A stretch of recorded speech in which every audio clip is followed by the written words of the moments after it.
The only reason you would not want to enroll in Medicare Part A when you first turn 65 is if you contribute to something called a health savings account. Because if you contribute to a health savings account, you then lose the ability to keep contributing to that if you've enrolled in Part A. Yeah. And that's something that's becoming more common. We are huge fans of health savings accounts. They're triple tax free, right? They're deductible on your ordinary income. The growth of that HSA while it's inside of the HSA account is completely tax free. And then the distributions, so long as they're used for qualified Medicare expenses, are also tax free.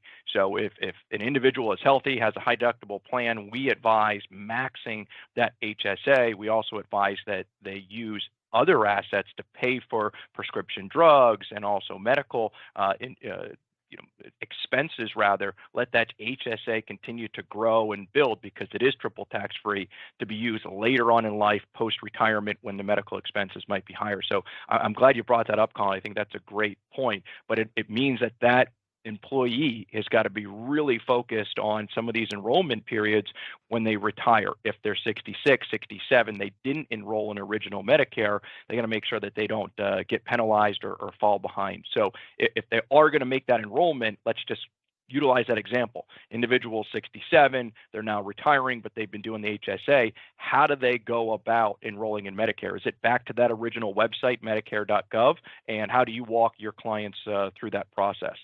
Yeah. So no, it's not actually done online if you are someone that's delayed Medicare. Instead, if you did enroll in Medicare Part A, there's just going to be two forms that you fill out. One is called a request for employment information. That gets signed off by a company official, someone in your department. And again, that's proof. So that tells Social Security, I've had creditable coverage. I delayed Medicare because I had that coverage. Now I want Medicare to start, the next month. Again, no delays in coverage when you have that request for employment information. And then you pair that with something called application for Medicare Part B. You send those off to Social Security. You can drop them off in person. You can fax them in. And then they will process your Medicare enrollment for the next month. The first time that you enroll in Medicare, so that initial enrollment period that I mentioned, when you first turn 65, that is when you can enroll in both Parts A and or B.